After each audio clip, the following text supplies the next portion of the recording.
तो बच्चों अब हम करेंगे क्वेश्चन नंबर 2। चलिए, कैलकुलेट कोफिशिएंट ऑफ कोरिलेशन दे रखा है उसने between x and y by the method of rank difference method. तो रैंक डिफरेंस मेथड या स्पेयरमैन रैंक मेथड एक ही चीज़ होती है, दोनों का नाम सेम है, तो वो किसी भी नाम से दे के क्वेश्चन पूछ सकता है। तो आपके पास एक्स सीरीज दे रखी है उसने और वाई सीरीज दे रखी है। तो ये तो एक्स हो गया, ये वाई हो गया, पता ही है। तो आपको निकालना क्या क्या है।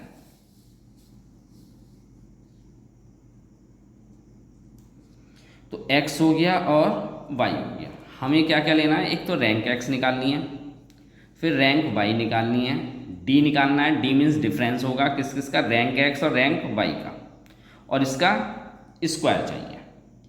ठीक है, चलिए। तो अब रैंक कैसे निकालेंगे, आपको देखना है जितने नंबर्स दे रखे हैं इन सारे नंबर्स में सबसे हाईएस्ट वैल्यू क्या है, 65। इसको आप एक रैंक देंगे। अब इससे डिक्रीजिंग ऑर्डर में चलते हैं। अब 65 से छोटी वैल्यू क्या है, तो 65 से अब छोटी वैल्यू कौन सी है आपके पास, 57। इसे दो रैंक देंगे। अब 57 के बाद उससे छोटी वैल्यू 48, इसे तीन रैंक देंगे। 48 के बाद उससे छोटी वैल्यू 40, इसे चार रैंक देंगे। 40 के बाद उससे छोटी वैल्यू 33, इसे पाँच रैंक देंगे। उसके बाद उससे छोटी वैल्यू 33 से 24, इसे छः रैंक देंगे। अब 24 से छोटी वैल्यू 16 है, लेकिन 16 यहाँ पे 3 टाइम्स आ रहा है। तो आपको करना क्या है, अगर ये डिफरेंट वैल्यू होती तो इन पे रैंक क्या क्या होता, एक पे 7 होता, एक पे 8 होता, एक पे 9 होता। लेकिन क्योंकि ये सेम वैल्यू है तो इसलिए इनके पास रैंक भी सेम ही आएगी। तो अब हम देखते हैं कि अगर इनके पास ये डिफरेंट वैल्यू होती तो रैंक क्या क्या आती। एक के पास 7 आता, एक पे 8 आता और एक पे 9 आता अपॉन 3। तीन नंबर से 3 से डिवाइड कर दिया यानी 8 आएगा। अब क्योंकि तीनों नंबर सेम है तो इस पर रैंक भी सेम ही आएगी, 8 8 और 8। ठीक, प्रॉब्लम कोई। अब आपकी रैंक कहाँ तक पूरी हुई, लेकिन 9 तक। तो 16 से छोटी वैल्यू क्या है, 9 है यहाँ पे। इसको रैंक कितनी देंगे, 10। सेम यही कंडीशंस आप वाई में करेंगे, वाई सीरीज में। तो वाई सीरीज के अंदर आपके पास सबसे हाईएस्ट वैल्यू है 24, इसे एक रैंक देंगे। फिर 20, इसे दो रैंक देंगे। फिर 19, इसे तीन रैंक देंगे। 19 के बाद आपके पास है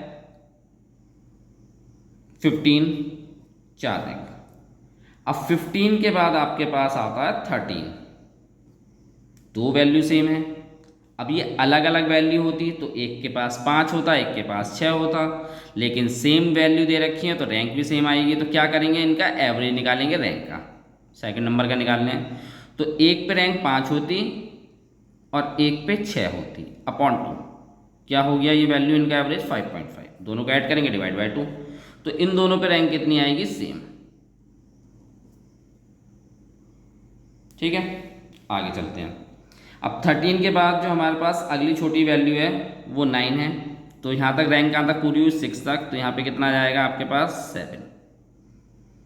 इसके बाद उससे छोटी वैल्यू 6 और 6 है। फिर वही कंडीशंस कि दो सेम वैल्यू हो गई। हमारे पास रैंक 7 तक पूरी हो चुकी है। 6 अगर ये अलग अलग वैल्यू होती तो एक पे आता 8 और एक पे आता 9, लेकिन क्योंकि सेम वैल्यू है तो एक पे 8 आता, एक पे 9 होता अपॉन 2 यानी 8.5। तो यहाँ पे भी 8.5 आएगा और यहाँ पे भी 8.5 आएगा। रैंक कहाँ तक पूरी हुई, 9 तक। तो 4 पे क्या लेंगे हम, 10। तो आपके पास रैंक एक्स आ गया, रैंक वाई आ गया। अब आपको निकालना क्या है, डी। डी मतलब डिफरेंस। तो किसका, रैंक एक्स और रैंक वाई का। यानी 3 में से आपको माइनस करना है 5.5। तो सब्ट्रैक्ट करेंगे तो माइनस के 2.5 आएगा। फिर 5 में से माइनस करेंगे 5.5 तो माइनस के 0.5 आएगा। 4 में से माइनस करेंगे 1, 3 हो गया। ऐसे 10 में से माइनस करेंगे 1.5। 8 में से 4, 8 में से 10, -2, 1 में से 2 -1, 6 में से 7 सब्ट्रैक्ट करेंगे -1, 8 में से 8.5 सब्ट्रैक्ट करेंगे माइनस के 0.5 और 2 में से 3 सब्ट्रैक्ट करेंगे -1। ये निकल गया डी। अब आपको क्या चाहिए, इसका स्क्वायर। 2.5 का स्क्वायर 6.25, 0.5 का स्क्वायर 0.25, 3 का 9, 1.5 का स्क्वायर 2.25, 16, 4, 1, 1, 0.25 और 1। अब हमें इसका एडिशन, तो एडिशन कितना आएगा इसका 41। ठीक है। अगर रैंक यानी इनका रिपीटेशंस नहीं होता तो फॉर्मूला हमारा छोटा लगता। ठीक, जो होता हमारे पास रो से डिनोट करते हैं इसको, ये साइन होता है 1 - 6 सिग्मा डी स्क्वायर 1/1n और n स्क्वायर -1। ये फॉर्मूला होता अगर रैंक का रिपीटेशंस यहाँ पे नहीं होता।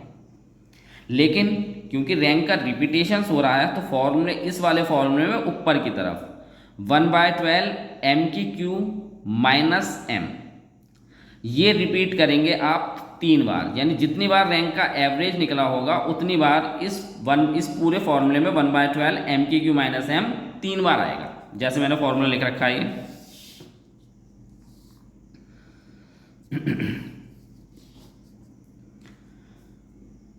तो फॉर्मूला P से या R की यानी रो से या R बेस R से डिनोट करते हैं 1 - 6 sigma D square 1/12 m³ - m। 3 बार एवरेज निकला है तो इसलिए 3 बार ये इस फॉर्मूले में ऐड हो जाएगा, नीचे वही रहेगा n स्क्वायर -1।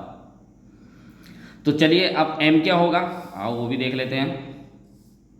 यहाँ पे आपने 3 वैल्यू का एवरेज निकाला तो यहाँ पे m कितना हो गया 3, यहाँ पे 2 वैल्यू का एवरेज निकाला और यहाँ पे भी 2 वैल्यू का एवरेज निकाला तो यहाँ पे m कितना हो गया 2, यानी एक बार तो m है 3 और 2 टाइम्स m है 2, क्योंकि 2 वैल्यू का एवरेज निकला है यहाँ पे, तो इसलिए इन दोनों केस में m 2 लगेगा और यहाँ पे 3 वैल्यू का एवरेज निकला है तो इन दोनों केस में m कितना लगेगा 3 लगेगा।